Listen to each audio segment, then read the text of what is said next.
Hey, what's up? This is Ray Mack from Ray Mack's Kitchen and Grill. I want to say thank you guys for tuning in to my channel. All right, what we're going to do today is a one-pot meal collaboration, and I'm collaborating with my girl Sparkle Price.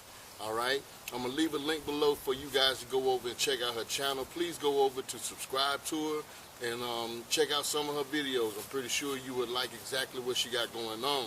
And she's also going to do a one pot meal video also.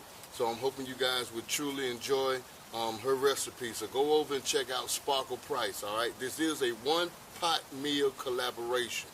All right, and I say, Sparkle, thank you so much for allowing me to do this collaboration with you, okay? And I'm hoping for many more collaborations in the future. All right, now this is a one pot meal that I'm going to do for you guys today. It's called Frogmore stew. It's somewhat like a shrimp boil, but the recipe is actually called Frogmore stew.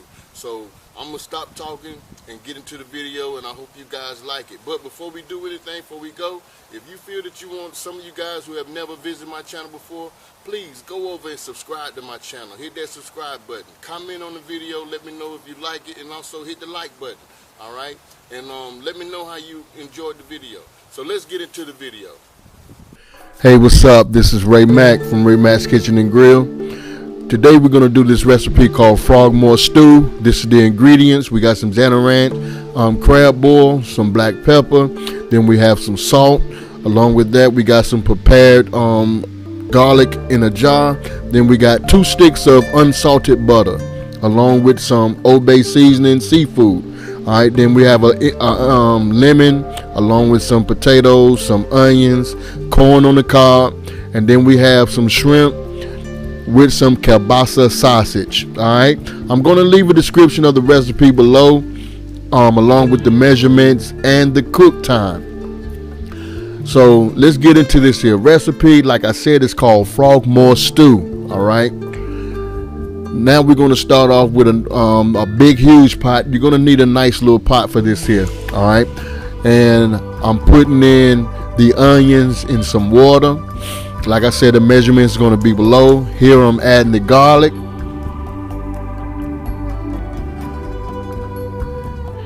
You're definitely going to love this recipe. Without a shadow of a doubt. You're going to love it. You can invite your family over, invite your neighbors over, get your friends together. So now I'm going to add some of this here Old Bay seafood seasoning mix, all right? And like I said, I'm going to leave a description with the measurements below for this here recipe, because you guys got to try this.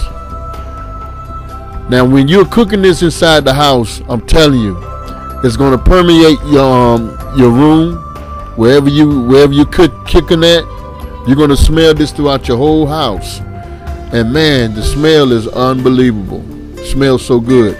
So with that, I added some of the Zanarant crab boil seasoning, and I took this lemon half, squeezing out all the juice. Once that's done, I'm going to add this here to the pot, and I'm going to do the exact same thing with the other half of the lemon. So you're just going to need 1 lemon with this, unless you want to buy you a couple more lemons to put some lemon wedges at the end.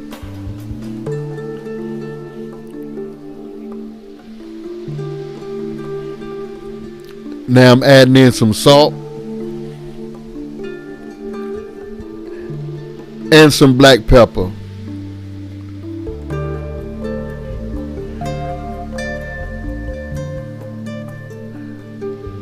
You can follow the recipe and add in the measurements, or you could just go ahead and add in what you think would be best for this here recipe. Trust and believe me, you can't go wrong with it. So I'm just going to now just stir things up and wait for this to come to a rolling boil. Once it comes to a rolling boil, I'm moving to the next step. All right. Frogmore stew. That's the name of this recipe. Now we got the rolling boil. We're going to go ahead and add in the potatoes. Now, you see I'm adding in these here white potatoes. I learned me a lesson, y'all. Don't use these here white potatoes. They cook entirely too fast. Use the red potatoes. Put the whole red potatoes in instead of the white potatoes. We got to live and learn. And I definitely learned. The next time I use this recipe, which I'm definitely going to use it again, never to use white potatoes but red potatoes. Now I'm adding in the kielbasa sausage. And these sausages are killer. Man, these must smell so good. And they taste magnificent. You can use whatever you like. Andouille sausage, smoked sausage. But I love this here kielbasa.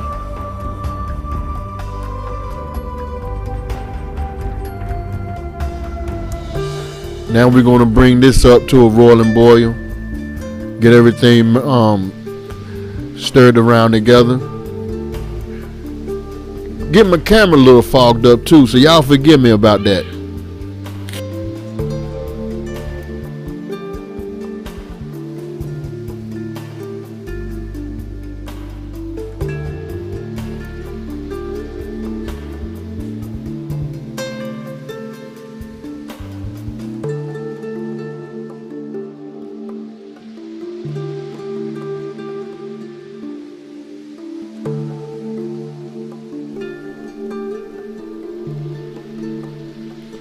Now we're going to put a lid on this thing.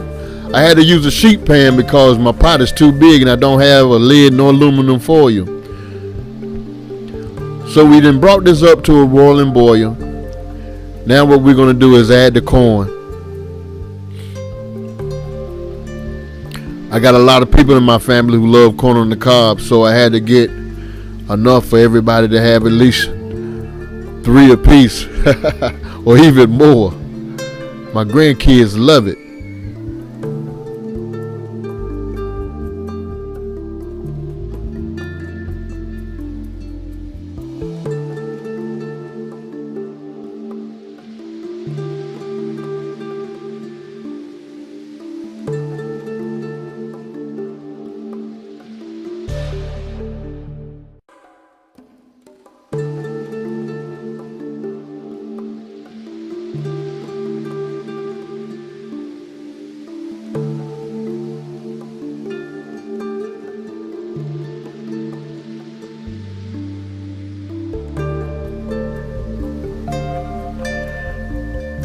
We're going to go ahead and put the lid on this thing. Let it cook for a little while before we move over to the next step. Now what we're going to do, we are about to add in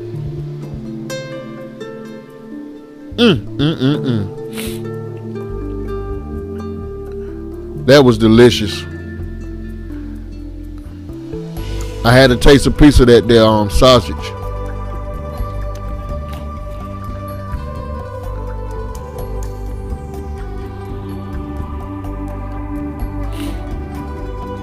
You guys need to give this a try, seriously.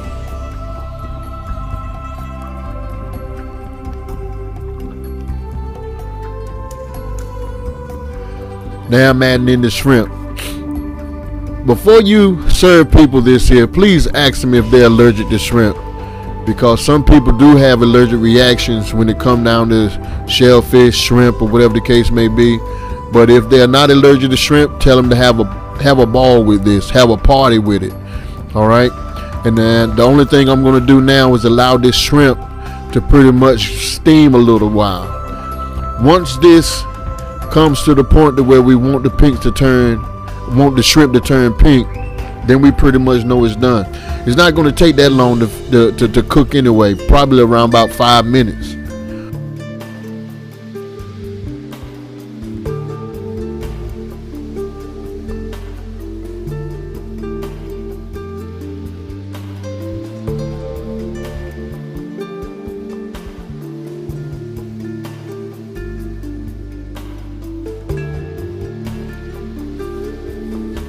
Now we got the shrimp done. The only thing we want to do now is just turn the heat off, pull the pot to the side, Let it rest for about a good 3 minutes or so. And then once it's done, you could go ahead. You could do two things. You could save some of this broth, or you could drain it all off. But whatever you do, don't try to eat it all up before the guests get there, because it's very tempting. I know. I was ready to tear into it. Frogmore stew. Come on, y'all. You got to try this here recipe, I'm telling you. Now what you can do is get you a tray. You can line up your tables with plastic bags or whatever the case may be.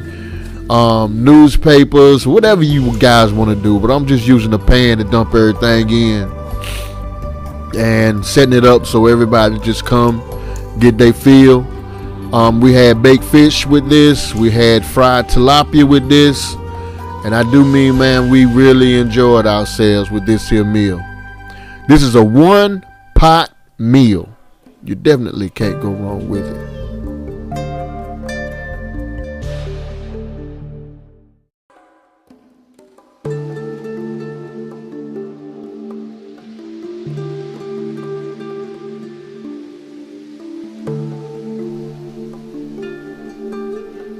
So check it out. This is what we got. That's what I was talking about, the potatoes. Man, those potatoes cook fast. Use red potatoes, whatever you do.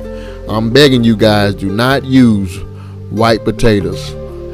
This is a learning experience, but my God, it was delicious.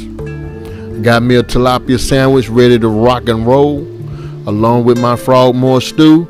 The party's over. Thank you for checking out Ray Mack's Kitchen and Grill. I want you guys to do me a favor. Love and not hate. Peace.